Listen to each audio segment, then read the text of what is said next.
أما بعد فأعوذ بالله من الشيطان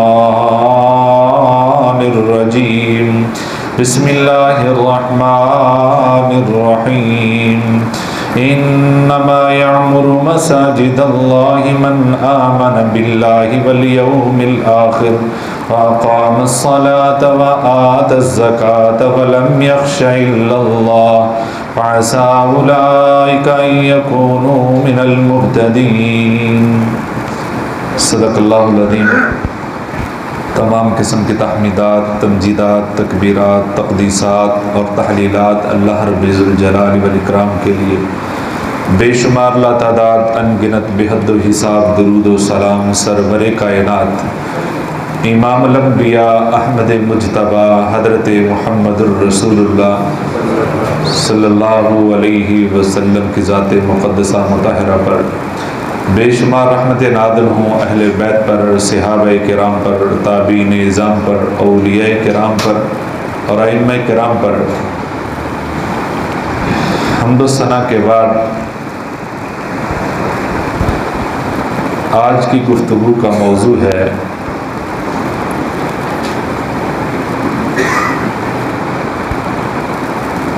مساجد سے ہمارا تعلق۔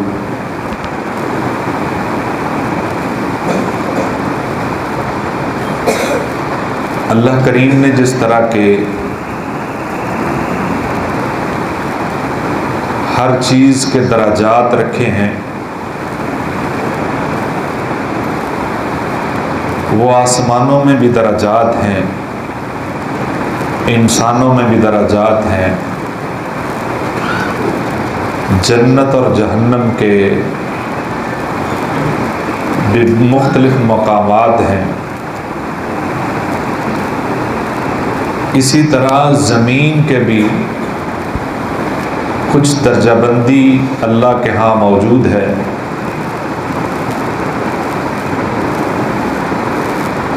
رحمت کائنات صلی اللہ علیہ وسلم نے فرمایا، احب البلاد الی اللہ مساجدها وابغض البلاد الی اللہ اسواقها۔ اللہ کے ہاں زمین میں سے سب سے محبوب ترین ٹکڑا وہ اللہ کی مساجد ہے، اور اللہ کے ہاں سب سے مبغوض ترین ناپسندیدہ جگہ زمین کے اوپر وہ بازار ہیں، مارکیٹیں ہیں۔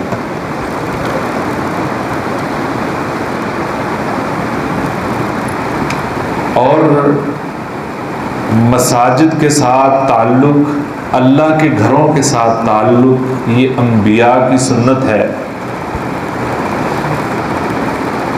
حضرت ابراہیم علیہ السلام اور حضرت اسماعیل علیہ السلام کا گہرا تعلق ہے۔ بڑی محبت سے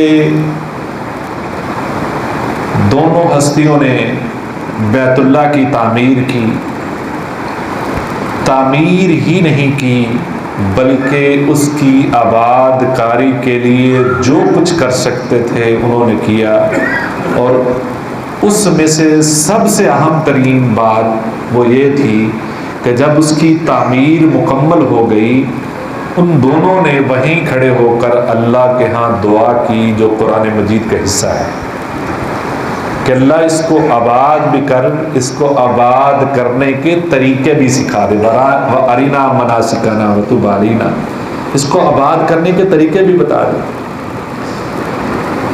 اور پھر اللہ نے ان دونوں کی ڈیوٹی بھی لگائی، ڈیوٹی یعنی پیغمبر ہیں اور حضرت ابراہیم علیہ السلام خلیل ہیں،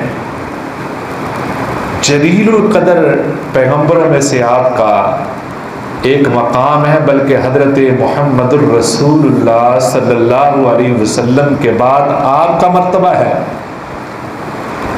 عظمت اور رفعت کے اعتبار سے۔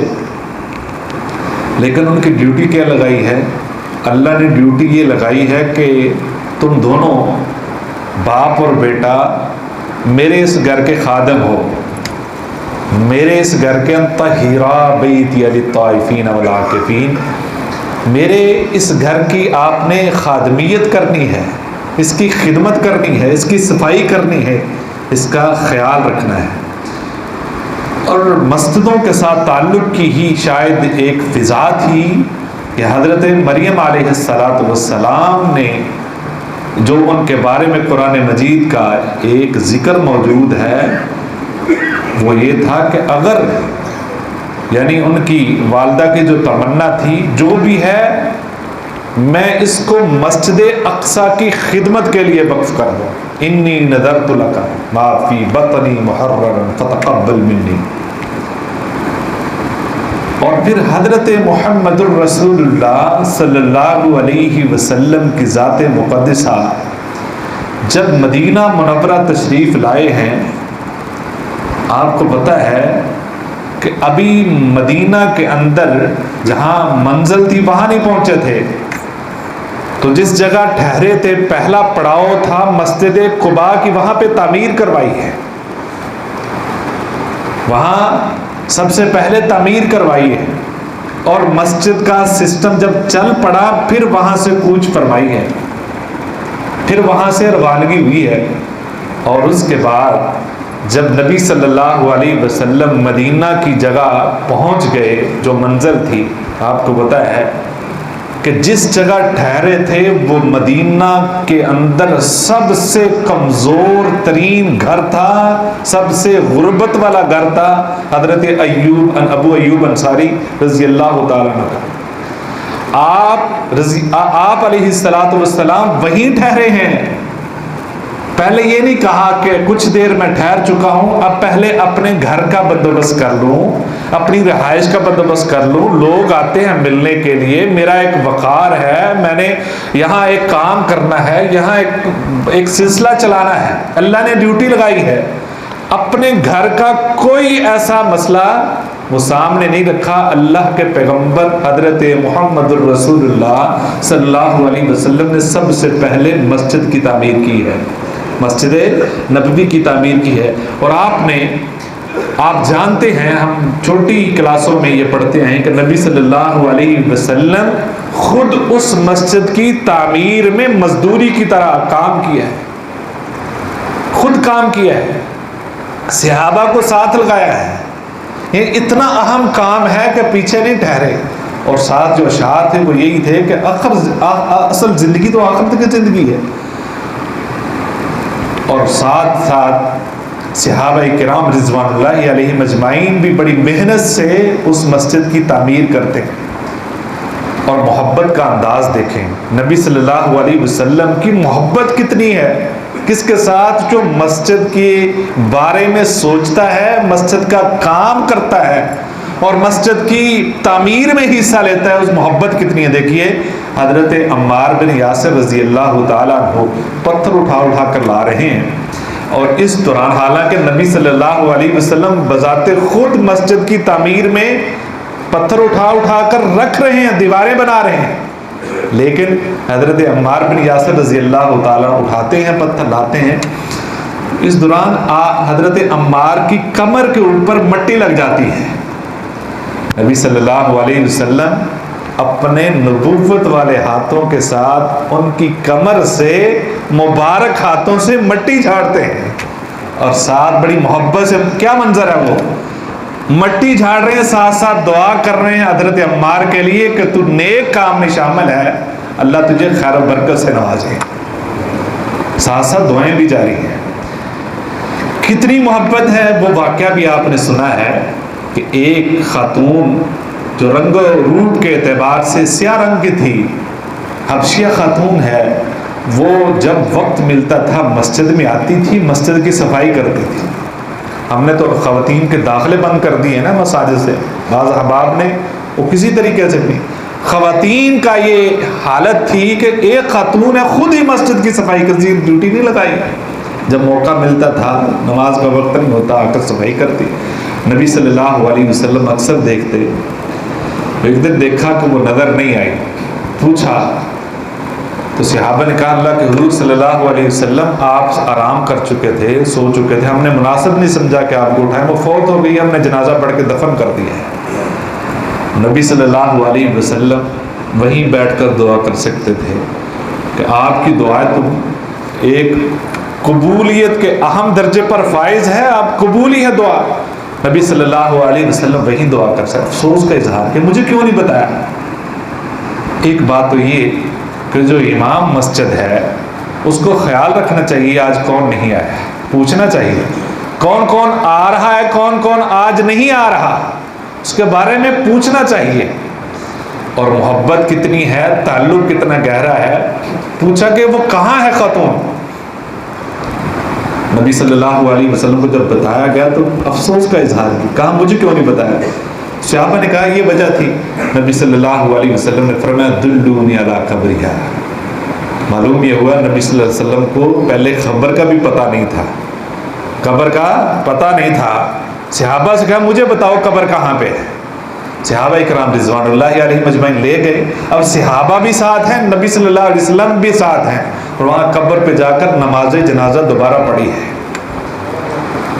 اس خاتون کی ایک حبشیہ خاتون ہے، کتنی محبت ہے، کتنا احترام دیا ہے، کتنا سلیوٹ پیش کیا ہے، اور کتنا اہتمام کیا ہے کس کے لیے، جو خادمہ ہے، مسجد کا خادم جو مسجد کے ساتھ محبت کرنے والا ہے، مسجد کی خدمت کرنے والا ہے، صفائی کرنے والا ہے.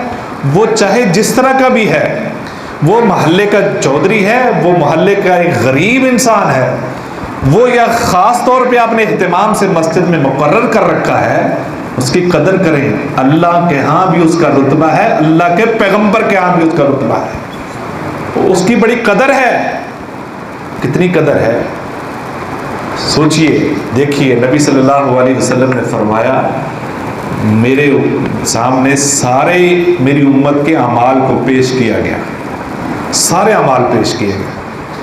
آپ دیکھیں اعمال اتنا، آپ نے حساب دیکھنا ہو ایک سال کا پورا تو آپ کتنی دیر لگیں گے، کہ بڑی موٹا موٹا حساب دیکھ سکیں گے. چھوٹی چھوٹی چیزوں کی طرف دیکھیں گے تو بہت لمبا سسٹم بنے گا. لیکن اللہ کا ایک طریقہ تھا، اپنی امت کے سارے اعمال کو پیش کیا گیا. اور نبی صلی اللہ علیہ وسلم نے کتنی گہرائی سے دیکھا، کتنی گہرائی سے دیکھا.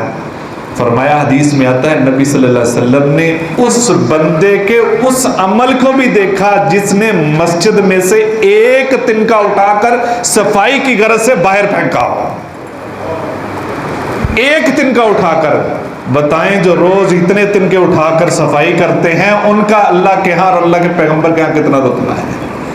کہ اتنی گہرائی سے دیکھو. وہ بھی لکھا ہوا تھا کہ جو اس اعتبار سے اور اس نظر سے اپنی امت کو دیکھتے ہیں، امت کے اعمال کو دیکھتے ہیں، اس میں سے ایک خاص عمل یہ بھی ہے وہ جو مسجد کا اہتمام کرتے ہیں، صفائی. نبی صلی اللہ علیہ وسلم نے حکم دیا کہ ہم مسجدیں بنائیں، جہاں ضرورت ہے مسجدیں بنائیں، پھر اس کا کیا ہے خیال بھی رکھیں، صفائی ستھرائی بھی رکھیں، اور ان تطیبہ ان کو خوشبو بھی لگائیں، اس کی صفائی ستھرائی بھی ہو، خوشبو بھی لگائیں. اسی لیے تو نبی صلی اللہ علیہ وسلم نے اہتمام کیا ہے مسجد کا بھی اور آنے والوں کا بھی. بھائی مسجد میں آنا ہے تو پیاز نہیں کھانا، مسجد میں آنا کچا پیاز کھا کر نہیں آنا، اسمیل نہیں آنی چاہیے. اور اسی طرح نہیں آ جانا خوشبو، خذوا زینتکم عند کل مسجد. مسجد میں آنا ہے تو اہتمام سے آئیں، خوشبو لگا کر آئیں. اگر آپ محنت مزدوری کر رہے ہیں تو کوشش کریں کہ وہ ایک الگ سے لباس ہو جو مسجد میں جا کر جاتے وقت وہ پہن لیں. صرف 2-3 منٹ لگتے ہیں. تو ایک یہ ہے کہ ایک اللہ کا ادب و احترام ہے، جس طرح نبی صلی اللہ علیہ وسلم مسجد کا احترام کیا ہے. تو اس لیے جب اللہ سے ملاقات ہونی ہے، ملاقات کی جگہ بھی اہم ہے. جس سے ملاقات ہونی ہے وہ بھی اہم، جس نے کرنی ہے وہ بھی اہم ہے. جس نے کرنی ہے اس نے بھی صفائی ستھرائی کا اہتمام کرنا ہے. اور جن لوگوں کے اکثر آپ دیکھتے ہیں کہ بغیر مسواک کے فجر کی نماز میں آ جاتے ہیں اور سمیل آ رہی ہے، اکثر رات گزری ہوتی ہے تو منہ میں سمیل پیدا ہو جاتی ہے.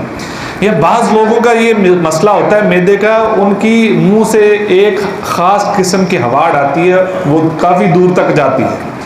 ان لوگوں کو بھی اہتمام کر کم از کم الائچی وغیرہ یا مسواک کا زیادہ اہتمام کرنا چاہیے. یعنی کسی طرح نبی صلی اللہ علیہ وسلم نے فرمایا جس طرح تم ایک دوسرے سے اذیت محسوس کرتے ہو، اللہ کے فرشتے بھی اذیت محسوس کرتے ہیں.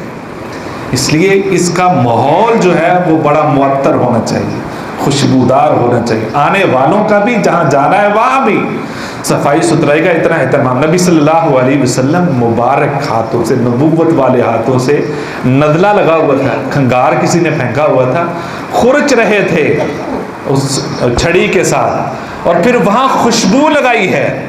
کسی کو بھی کہہ سکتے تھے بھئی آپ کر لو, لیکن نبی صلی اللہ علیہ وسلم نے خود صفائی کا اہتمام کیا ہے. تو ہمیں یہی نہیں کہ اگر ہمیں محسوس ہو کہ صفائی کی ضرورت ہمیں کر دینی چاہیے. ہمارے فیصل آباد کا ایک واقعہ, ہمارے دوست ہیں, ایک مسجد میں گئے تو وہ اپنے امام صاحب کے ان کے کلاس فیلو کے پاس بیٹھے تھے. وہ ایک آدمی وہ صفائی کر رہا تھا, تو وہ بچے کو ڈھونڈ رہے تھے کہ کوئی پانی شانی کوئی اہتمام کرے, مہمان آئے ہیں. کہتے ہم نے کہا بھئی یہ آپ کا وہ بزرگ ہیں, وہ صفائی کرنے والے ہیں, تو ان کو آپ بھیج دیں. کہتے آپ جانتے ہیں یہ کون ہے؟ یہ ایک فیکٹری کے مالک ہیں, ٹھیک ٹھاک ان کا کاروبار ہے. تو ہم نے ان کے حالت میں ہم حیران رہ گئے کہ یہ کیا بات ہوئی. کہتے جی یہ کاروبار کرتے, ہم نے کئی مرتبہ ان سے کہا ہے ٹھیک ٹھاک, یعنی کہ کئی ملازم رکھ سکتے ہیں کہ وہ صفائی کر دیا کریں. ہم نے ان سے کہا بھی. وہ کہتے جی میں اپنے ہاتھوں سے مسجد کی صفائی کرتا ہوں, اور میں محبت سے کرتا ہوں. جب سے میں نے مسجد کا یہ سلسلہ سنا ہے, اس کی فضیلت سنی, عظمت سنی ہے, ایسے ہی کروں. اور یہ ہر جمعے پہلے آ کر صفائی کرتے ہیں اور اسی طرح اہتمام کرتے ہیں. ہم نے جب یہ کہا کہ آپ کو کیا ضرورت ہے اس طرح کے کرنے, کہ آپ کوئی اور بھی بندوبست کر سکتے ہیں, تو انہوں نے کہا میں قیامت کے دن اسی حالت میں یعنی دنیا سے جانا چاہتا ہوں, اللہ کے گھر کی صفائی کرتے ہوئے, خدمت کرتے ہوئے. اور میں اس لیے نہیں رکھتا کوئی بندہ, میں سمجھتا ہوں جب سے میں نے یہ صفائی کا اہتمام شروع کیا, اللہ نے میرے رزق کے اندر ہی برکت عطا فرما دی ہے. اللہ نے وافر رزق عطا فرمایا. میں سمجھتا ہوں شاید یہی خدمت ہے, یہی عظمت ہے, اس لیے وہ محبت سے صفائی کرتے ہیں. تو ہمارے تو کپڑے میلے ہو جاتے ہیں اور ہمیں خود فیل ہوتا ہے کہ بھئی میں مسجد کی صفائی کروں. اس لیے جس طرح موقع ملے, یہ ایک شان ہے, یہ ایک عظمت ہے, اس کا اہتمام ضرور ہونا چاہیے. وہ ایک مشہور واقعہ ادھر کا بھی سعودی عرب, لیکن وقت کم ہے, کہ وہ ایک آدمی جس کا کاروبار پوری دنیا میں پھیلا ہوا تھا, ایک بندہ تھا, اس نے کہا یہ خدمت کرنے والے بڑے ہیں, چلے. اس نے یہ نیت کی کہ ہر روز جو ہے نا کچھ نہ کچھ میں ریال جو ہے ان کو خدمت کرنے والے کو دوں. ایک بندے کو دیا, اس نے کہا جی مجھے نہیں ضرورت. یہ بڑا مشہور واقعہ ہے, حافظ شریف صاحب نے ایک دفعہ ایک جگہ پہ سنایا. انہوں نے کہا جی آپ کو کیوں نہیں ضرورت؟ انہوں نے کہا جی نہیں ضرورت. تو جو ہیڈ ہوتا ہے نا صفائی کے, وہاں ایک ٹیمیں بنی ہوتی ہیں, ان سے پوچھا بھئی یہ کیا؟ وہ کہتے جی یہ انڈین ہے اور یہ بہت بڑے کاروباری انسان ہیں, پوری دنیا پہ ان کا کاروبار ہے. یہاں مکہ کے اندر ان کے کئی ہوٹل ہیں جو رینٹ پہ دیتے ہیں, جو سسٹم ہے.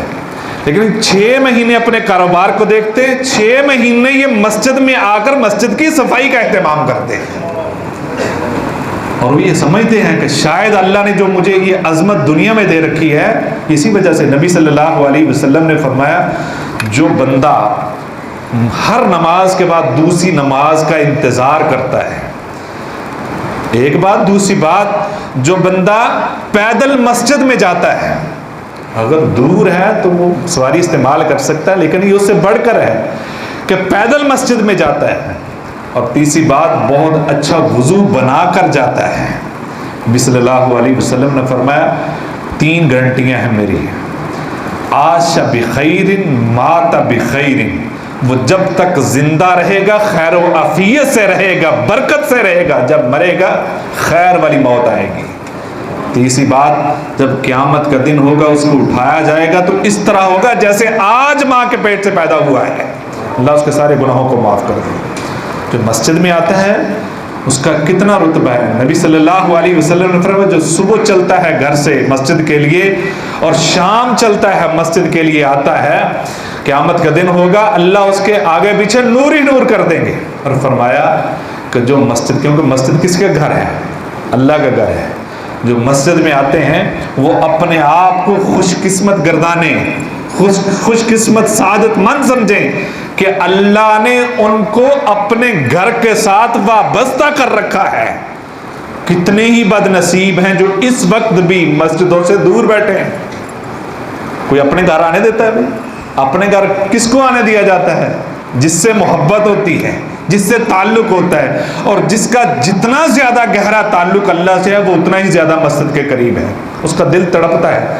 یعنی 7 ان لوگوں میں سے جن کو عرش کا سایہ نصیب ہوگا قیامت کے دن، ان میں سے ایک وہ بھی ہے جو مسجد سے معلق رہتا ہے، مسجد سے جڑا رہتا ہے، جس کا دل، نبی صلی اللہ علیہ وسلم نے فرمایا، جو گھر سے نکلتا ہے، کتنا رتبہ ہے، جو اللہ کے گھر کے لیے آتا ہے، جب وہ چلتا ہے اللہ اس کے لیے جنت میں میزبانی کا بندوبست کر دیتے ہیں۔ آپ دیکھیں، جس کو پتا ہے کہ یہ مالدار ہے، ٹھیک ٹھاک ہے، جب اس کے پاس جائیں گے دعوت بڑی اچھی کرتا ہے، مٹن قورمہ فلاں فلاں، یہ ساری ڈشز ہوتی ہیں، وہ بندہ سمجھتا ہے کہ یہ اچھا اہتمام کرتا ہے اور اس کی ڈشز زیادہ ہوتی ہیں۔ آپ دیکھیں یہاں میزبان کون ہے، میزبانی ہونی کس جگہ پہ ہے؟ جنت میں اللہ اس کے لیے روزانہ میزبانی کا بندوبست کرتے ہیں، اور میزبان خود اللہ ہے، کیونکہ گھر اس کے جا رہے ہیں، اس کے گھر۔ نبی صلی اللہ علیہ وسلم نے فرمایا کہ جو مسجد میں آتا ہے اور پہنچ جاتا ہے، اللہ کو اتنی خوشی ہوتی ہے، اتنی خوشی ہوتی ہے، جس طرح کہ کوئی بندہ گھوم گیا ہے دوبارہ اپنے گھر واپس پلٹ آتا ہے، گھر والوں کو خوشی ہوتی ہے۔ اتنی خوشی اللہ کو ہوتی ہے کہ یہ بندہ دنیا کی گھمن گھیریوں میں یہ گم گیا تھا، واپس پلٹ آیا ہے، اللہ بہت خوش ہوتا ہے۔ لہذا بہت ساری باتیں اس کی فضیلت میں، بے شمار باتیں ہیں، لیکن بات یہ ہے کہ ہمارا تعلق کتنا ہے، ہم مسجدوں کے ساتھ کتنی اپنائیت رکھتے ہیں۔ کیا ہمارا ایسا تو نہیں کہ ایسے ہی تعلق ہے؟ یعنی یہ وہ جگہ ہیں جہاں پہ پبلک کے سارے کام ہو سکتے ہیں لیکن ذاتی کوئی نہیں ہو سکتا۔ نبی صلی اللہ علیہ وسلم نے بد دعا نہیں دی کسی کو جلدی، کوئی ایسا معاملہ نہیں ہے، دعا ہی دعا سے نوازا ہے۔ فرمایا کہ جو اپنا کاروبار آ کے یہاں پہ کرتا ہے، لا اربح اللہ علیک، اللہ کے پیغمبر نے بد دعا دی، اللہ تیرے کاروبار میں کوئی جو ہے وہ نفع نہ دے، کوئی پرافٹ نہ دے۔ ہم بھی سوچیں، ہم مسجد میں پہنچتے ہیں، ساری پارٹیوں کو فون مسجد میں آ کر کرتے ہیں۔ یہی نہیں کہ آپ نے مسجد میں کوئی دکان کھول رکھی، یہ ضروری نہیں ہے۔ آپ مسجد میں آ کر سارے فون کرنے ہیں، فلاں فلاں پارٹی کو جی ادھر کر دیں، ادھر کر دیں، سامان بھیج دیجیے، یہ کاروبار ہے۔ یاد رکھیں وہ لوگ مسجد میں آ کر اس طرح ڈسٹرب کرتے ہیں دوسروں کو، ان کے کاروبار میں برکت نہیں ہے، جو اس کے پیغمبر کی لعنت ہے اس کے لیے، بد دعا ہے اس کے لیے جو ایسا کام کرتا ہے۔ مسجد میں آئے صرف اللہ کے لیے آئے، یا وہ کام جو ساری قوم کے فائدے کے لیے وہ آپ کر سکتے ہیں۔ اور اگر کوئی چیز گم گئی ہے، مسجد میں آ کر اعلان کرتے ہیں، نبی صلی اللہ علیہ وسلم نے فرمایا اللہ آپ کو لٹائے گا۔ لہذا مسجدوں سے تعلق ہمارا اللہ سے تعلق ہے، یہ پوری قوم سے، کہ اجتماعی طور پہ ہم سب سے ملتے ہیں، یہاں پہ سب کے حالات کا پتہ چلتا ہے، اجتماعی فوائد ملتے ہیں۔ نبی صلی اللہ علیہ وسلم کا اتنا تعلق تھا، سفر سے آتے تھے، گھر نہیں پہلے جاتے تھے، پہلے مسجد میں جاتے تھے۔ کوئی پریشانی آ گئی، گھبراہٹ آ گئی ہے، سورج گرہن ہو گیا، چاند گرہن ہو گیا، مسجد میں چلے جاتے تھے، مسجد میں لوگوں کو اکٹھا کر لیا، کوئی مسئلہ ہے اعلان کر دیا، سب کو مسجد میں جمع کر لیتے تھے، ان کی تربیت ان کی شروع کر دیتے تھے۔ صحابہ کو تربیت کی ضرورت تھی اور بار بار کرتے تھے، بے شمار ایسی باتیں تھیں کہ ان کو پہلے نہیں پتا تھا، نبی صلی اللہ علیہ وسلم مسجد میں ان کو جمع کرتے، ان کی تربیت کرتے۔ نبی صلی اللہ علیہ وسلم نے فرمایا جو میرا دل کرتا ہے کہ میں اب عشاء کی نماز کے لیے کسی کو کھڑا کر دوں، میں مدینہ کی گلیوں اور بازاروں میں چلا جاؤں، جو نہیں آئے ان کے گھروں کو آگ لگا دوں۔ یعنی اتنی سختی ہے مسجد کے لیے۔ اور ساتھ یہ بھی ہے کہ جو مسجد میں آ کر نماز پڑھ لیتا ہے، اللہ اس کو 27 نمازوں کا اجر عطا فرماتا ہے۔ جو عشاء کی نماز جماعت کے ساتھ پڑھ لیتا ہے، اللہ آدھی رات کے قیام کا ثواب عطا فرماتا ہے۔ فجر کی پڑھ لیتا ہے، اللہ پوری رات کے قیام کا ثواب عطا فرماتا ہے۔ اور فرمایا جو 40 دن تکبیر اولا کے ساتھ با جماعت نماز پڑھ لیتا ہے، اللہ اس کے لیے جنت لکھ دیتے ہیں، جہنم سے برات لکھ دیتے ہیں۔ اور فرمایا کہ جو بندہ مسجد کے لیے گھر سے نکل پڑتا ہے، یعنی پہلی گارنٹی نبی صلی اللہ علیہ وسلم نے فرمائی، دوسری گارنٹی اللہ کی ہے، جو مسجد کے لیے گھر سے نکلتا ہے وہ اللہ کی گارنٹی میں آ جاتا ہے، اور جب تک واپس نہیں پلٹ جاتا ہے وہ اللہ کی گارنٹی میں رہتا ہے، اللہ کی ضمانت میں رہتا ہے۔ اس دوران اگر وہ فوت ہو جائے تو وہ سیدھا جنت میں جاتا ہے، اس دوران فوت ہو جائے جنت میں چلا جائے گا، اگر واپس پلٹ جائے اجر و ثواب سے عطا فرمائیں گے اللہ، واپس پلٹ جائے تو اجر و ثواب ملے گا، اور اس دوران دنیا سے چلا جائے تو اللہ کے ہاں جنت لکھ دی جاتی۔ دوسرا وہ جو جہاد کے لیے نکلا ہے، اللہ کے راستے میں نکلا ہے، اور جب تک اگر تو واپس پلٹ آئے وہ غازی بن کے نکلتا ہے اور وہ اجر و ثواب لے کر آتا ہے، اور اگر وہ وہیں شہید ہو جائے وہ بھی جنتی ہے، کیونکہ اللہ کی ضمانت پہ تھا۔ وہ ضمانت کس نے دی ہے؟ جی ہاں ہوتے کہ نہیں، یہاں ضمانت ہے جی عبودی ضمانت ہے، یہ فلاں ضمانت ہے، فلاں ضمانت، یہ ضمانت گارنٹی والی ضمانت ہے کہ اگر وہ گھر سے نکلا ہے جہاد کے لیے یا مسجد کے لیے، اللہ کے ہاں وہ لکھ دیا گیا ہے، جنتی لکھ دیا گیا ہے۔ اور ایک بڑا ہی آسان کام ہے، اتنا آسان کام ہے شاید اس سے سستا کام کوئی نہیں ہے، گارنٹی اللہ کی ہے۔ تیسرا کام کیا ہے؟ فرمایا جو گھر میں داخل ہوتے ہوئے سلام کہہ دیتا ہے جب تک گھر میں رہتا ہے اللہ کی ضمانت میں رہتا ہے، اللہ کی ضمانت میں رہتا ہے۔ تو ہمارا تعلق مسجدوں کے ساتھ کیسا ہے؟ ہم مسجدوں سے جڑیں، مسجدوں کے ساتھ تعلق بنائیں۔ قیامت کا دن ہوگا، اللہ رب العزت اعلان کریں گے کہ میرا پڑوسی کہاں ہے، میرا ہمسایہ کہاں ہے، یہ اعلان کریں گے سب کے سامنے۔ فرشتے کہیں گے اللہ آپ کا رتبہ کہاں، آپ کہاں اور آپ کا پڑوسی کیسے، یہ کون سی بات ہوئی؟ تو اللہ رب العزت فرمائیں گے کہ جو بندہ مسجدوں کو آباد کرتا تھا وہ میرا پڑوسی ہے، جو مسجدوں کو آباد کرنے والا تھا۔ لہٰذا ہم مسجدوں کو ہر اعتبار سے آباد کرنے کی کوشش کریں۔ ایک تو آبادی یہ ہے کہ ہم ہر اس بندے کو جس کو ہم جانتے ہیں اس کو کسی نہ کسی طریقے سے دعوت دیں، کیونکہ جب ہم اگر کاروبار کرتے ہیں نا، ہم سخت سے سخت انموڑ گاہک کو بھی اپنا گاہک بنانے کی کوشش کرتے ہیں۔ ہٹ درم قسم کا گاہک ہو جو آپ کی دکان پہ پیر نہیں رکھتا، آپ کوشش میں رہتے ہیں کہ اس کو اپنا گاہک بناؤں گا، اس کے ساتھ ڈیلنگ اچھی کروں گا۔ جب ہم یہ نیت کر لیں گے کہ ہم نے جو ہمارے دوست ہیں ان کو مسجد سے جوڑنا ہے، مسجد آباد ہوگی۔ دوسرا ہے کہ مسجد میں آ کر ماحول اس طرح کا نفرت انگیز ماحول نہیں ہونا چاہیے، پیار والا ماحول ہونا چاہیے۔ اگر آپ کی وجہ سے کوئی بندہ مسجد چھوڑ دیتا ہے، ذمہ دار آپ بھی ہیں، آپ کے رویے کی وجہ سے، آپ کی سختی کی وجہ سے، سخت بول کی وجہ سے آپ بھی ذمہ دار ہیں۔ اور اس بندے کو بھی چاہیے کہ آپ کس کے بہاف پہ اللہ کے گھر کو چھوڑ رہے ہیں، آپ تو اللہ کے گھر میں آ رہے ہیں، آپ کسی کے سر پہ یہ ڈھال کر کہ بھائی وہ اس طرح کا کردار ادا کرتا ہے میں نہیں آؤں گا، بس آپ کس پہ احسان کرتے ہیں؟ آپ اللہ کے گھر میں آ رہے ہیں، آپ آئے اللہ کے لیے آ رہے تھے یا اس بندے کے لیے آ رہے تھے؟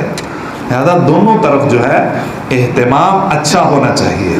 ہمیں اس طرح نفرت انگیز نہ ہی اس کو انتظامی حوالے سے مسجدوں کو چلانے میں آپس میں نفرتیں ہونی چاہیے، نہ ہی مسجد میں نمازیوں کے درمیان ہونی چاہیے، نہ ہی کسی طرح سے بھی جو مسجد کے کام ہے اس کو سخت لہجوں میں نہیں کرنا چاہیے۔ ہم ہر کام سخت لہجے میں کرتے ہیں۔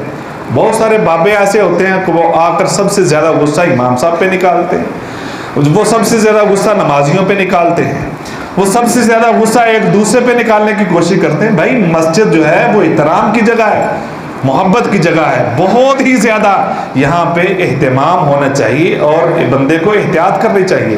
لہذا محبت یہاں سے، کیونکہ محبت کے لیے تو سب کو اکٹھا کیا گیا۔ اللہ پاک ہمیں عمل کی توفیق عطا فرمائے اور مسجدوں کو آباد کرنے کی توفیق عطا فرمائے۔ وآخر دعوانا الحمدللہ۔